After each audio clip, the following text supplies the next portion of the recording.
Hey, what's good? Thanks for pressing play on another Pay Me No Mind sports and entertainment video. Um, man, I told you I'm getting ready to get into my reaction to the fourth episode of Showtime Billions. Uh, but just some quick housekeeping. Again, I'm down here at the Ohio State Wexner Center, the university hospital for Ohio State, the Ohio State. Me being a Michigan guy, Michigan fan, it's when you just have to love Ohio State, you know. But everything is good with my wife. Um, Quick words though, we did lose a family member today, or yesterday actually, and just put a lot of stuff. I mean, that obviously it's always a moment for reflection. So, my wife's cousin doesn't watch my videos, but my heart goes out to him in this situation. But anyway, well, not even. But anyway, that was a horrible transition. But the reason why I was here was to talk about billions. Man, this is perfect example of why the show is as dope as it is, and just why I was saying when I moved off of Power, like we gotta step up our writing and our just gotta step stuff up, man. Like, you can't be out here wasting people's time with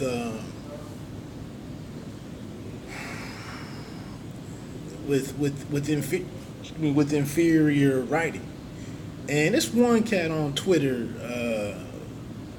that I was just shocked that he was so remained so loyal to and watching his tweets and listening to his sports takes and stuff. I just found it odd that he kept rocking with Power when I just couldn't find any more interest in the show, man. And I'm gonna keep it funky. I got rid of Stars. I was only holding on to it because of Counterpart. Counterpart has wrapped and isn't going to be renewed by Stars. So I really have no reason to rock with Stars moving forward. And it was kind of the way that things kind of devolved with Ray Donovan.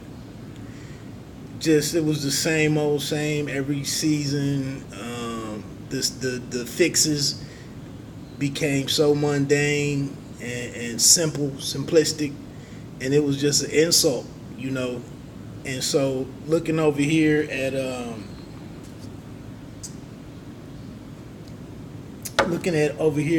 with Billions, I was really on the path that Billions could be slipping. The way that it opened up with some of the show's moves and chess moves kind of becoming a little cliche, and maybe going to the well a little too much. I was a little concerned that it had kind of lost its way.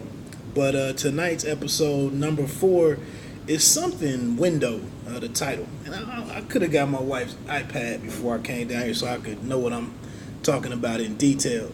But man, phenomenal episode. I was really impressed.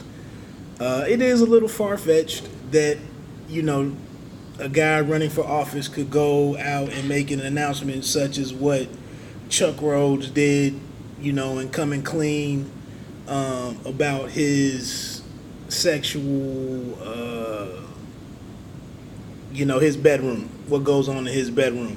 But I guess if I had anything to say, maybe he got ahead of it by focusing on it being an arrangement with him and his wife, and that is something that goes on between them.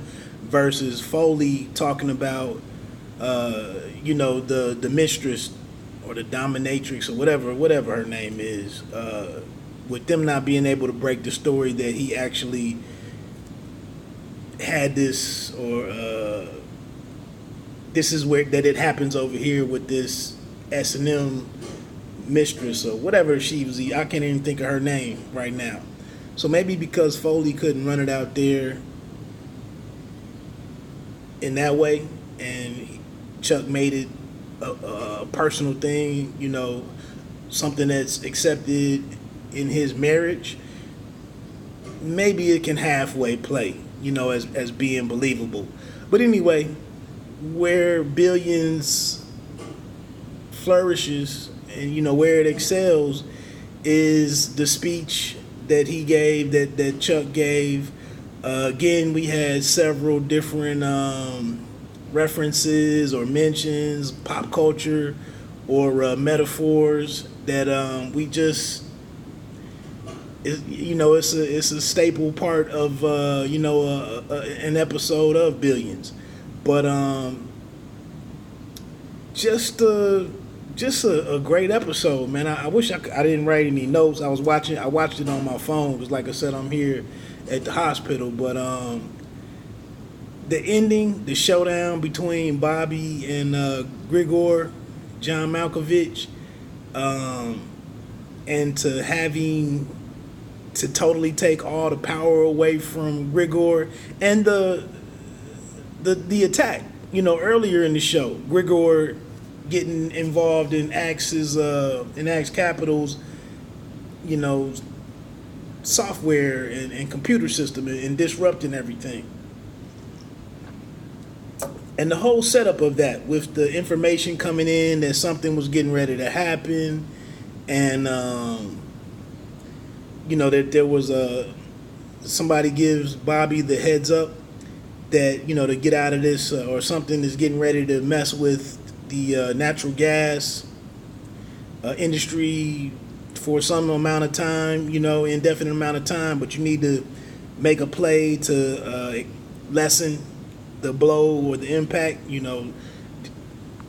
decrease your risk and exposure here. So, I think they ended up losing $48 million versus $512 million that they could have lost. The phone scenes, which we've seen if you watch Boiler Room with not Ribisi, is that his name? I can't remember. It's for something with a G. But and Ben Affleck was in there with man, my memory is terrible at 43. Giovanni Ribisi, is that it? Nia Long, Vin Diesel. So if you've seen that, some of the phone scenes are there with a trader and a client. We had Bobby himself and Wags, which Wags I really didn't know what Wags' worth was on the show, besides just being kind of like the office manager, I think is what I said. But to actually see him get involved and do some trading, and the burner phones, as a contingency plan, going low tech to overcome the issues with the tech or the software and the computer system and whatnot. Just a dope episode, man. I was sitting there just smiling as a TV fan, like this is dope-ish right here. I mean, just fire. And then Wendy getting into her part with she asked Chuck, as Foley threatened, to go public with his sexual perversion or whatever you want to call it, just smearing him and forcing his hand. You either jump out of the race, or we'll go public with this. And the speech happens, and then Wendy is embarrassed because she watches this with her whole workforce, and if you know her job at Axe Capital, she's leading them and encouraging them and helping them square, their life away and their work, the balance between, their personal lives and their work lives and everything. She's handling all of that for all of these high strung, aggressive people. And then here it is, she has this situation going on in her home, and they're all looking at her like, well, damn, how effed up are you? And how should I really let you be banging around in my head, and you got this situation at your house? But that was the beauty and the brilliance of Chuck's, the way that he framed his situation when he went out there and did this, admitted this to the public. And it halfway is, like I said, it's halfway believable. I mean, and if you look at number 45, for him to say, the whole thing about thinning the swamp or draining the swamp, and we're not going to be PC anymore. We're going to come out and say this, and whether or not he's lying or not, disregard all of that. But I'm just talking about some of the same tactics in a way. That basically I'm not going to be the typical politician. I'm doing it differently. So, like I said, man, I was sitting here. I kept pressing my phone to see how many minutes were left in the episode, because it was really just phenomenal. But anyway, to go back to Wendy, for her to come home or come to the headquarters, I guess, for Chuck's campaign. And Charles Rhodes Sr., very seldom would you do a spinoff, on an older character, because we have like young dude on that one show with the nerds. I can't think of the name of that. Young whatever. They went to an earlier version of dude. So it'd be, Charles Rhodes Sr. has long retired, but I really could see that dude spun off to be something else. I mean, he's got his prostitutes, he's out here wilding, he's pulling all these puppet strings with Chuck, firing him up, manipulating him, moving him around, motivating him, putting him back in place, and just being a thorn in his son's side. Just their relationship is crazy. But for Wendy to go in and, say, hey, I need the room. And, you didn't know what was getting ready to happen. And she confronts her husband and, just admonishes him for going against her wishes. And, I thought she was talking about leaving him for real. And it was cool how they kind of got past, that's husband and wife stuff. That was fun to watch. And then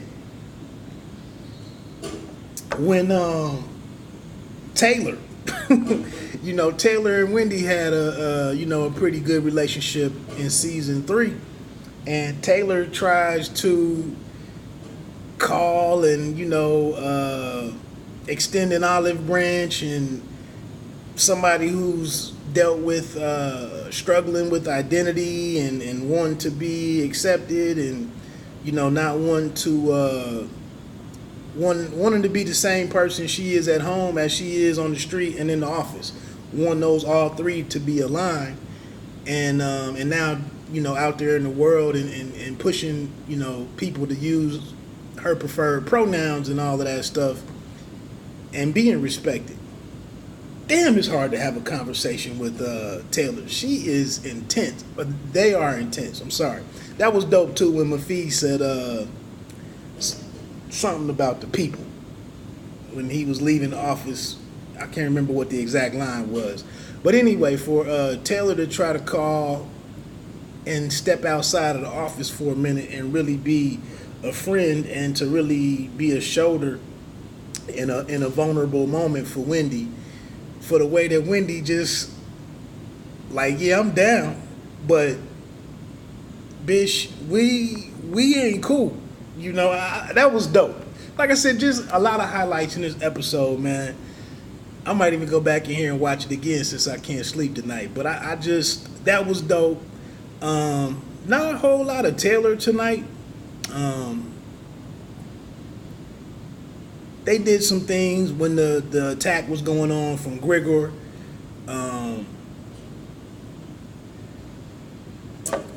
But and then they did the call at the end. So not a whole lot going on with Mason Capital.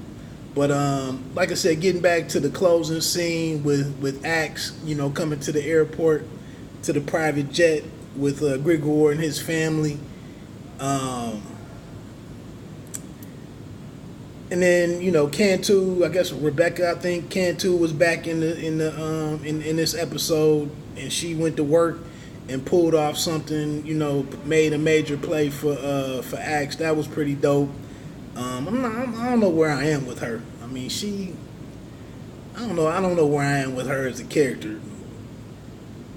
She's dope as an individual. She's dope. She's a powerful woman. She's intelligent. She can make stuff happen. She's a winner. And but I don't know. The actress herself, I don't know if I'm really a fan of her. But for different reasons, which I won't go into. But yeah, that closing scene with Axe really standing up and saying a couple of key things with his chest, like, look, man, you've been playing around, you've bullied me around and pushed me around a little bit, but I'm a killer too, just in a different way. I thought that was real slick, and it was good to see. It was good to see Bobby take care of one problem. It remains to be seen what goes on now with, does he return his sights and his focus back to Taylor and Taylor Mason Capital, or I would imagine that nothing changes. He gets back on now that he's gotten rid of one major problem, and really just G-checked Grigor. Just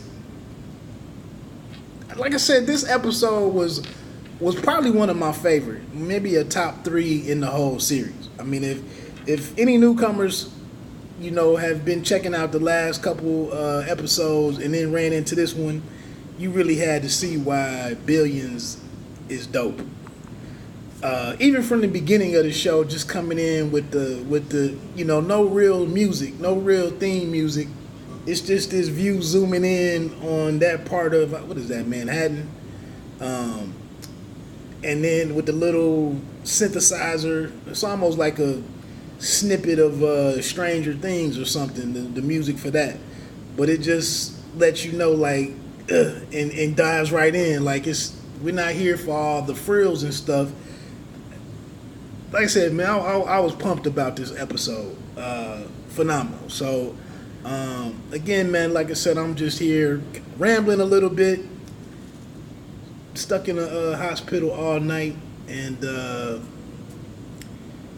was just chopping it up. I would have liked to have gone live, and possibly had some, some people ask some questions or chime in or say some stuff. But again, like I said, Friday, YouTube, as they often do,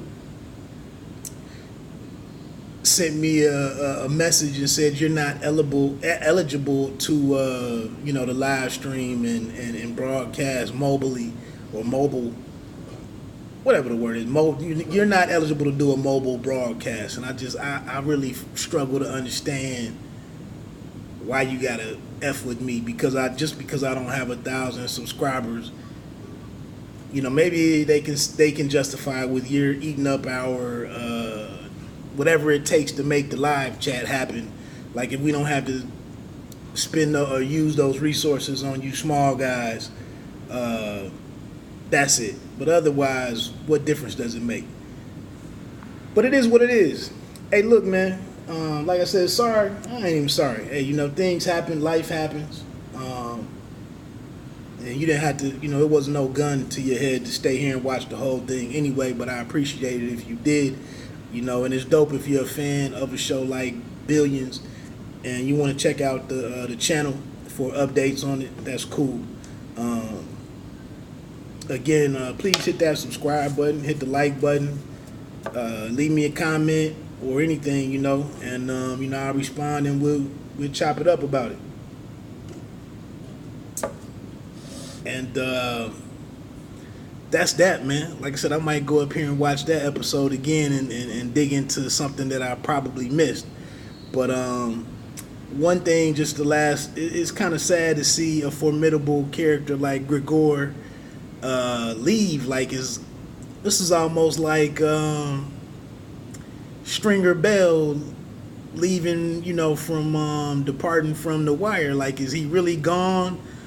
He said, because he said I'm gonna let you go. If you give me my $3 billion or my 3 or 4 billion, when I get back to Russian territory, then we're square.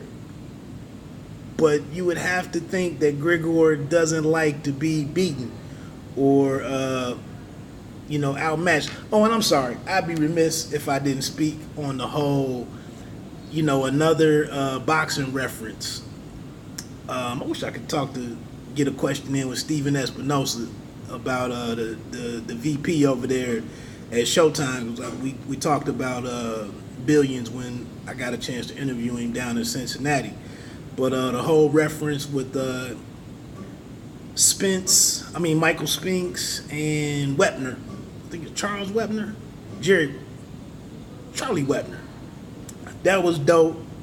Again, like I said, Shy earlier on the other video, I did a recap of the season premiere. It's funny how boxing always, because everybody's fighting. Everybody has to be a fighter at some point in their walk, in their journey.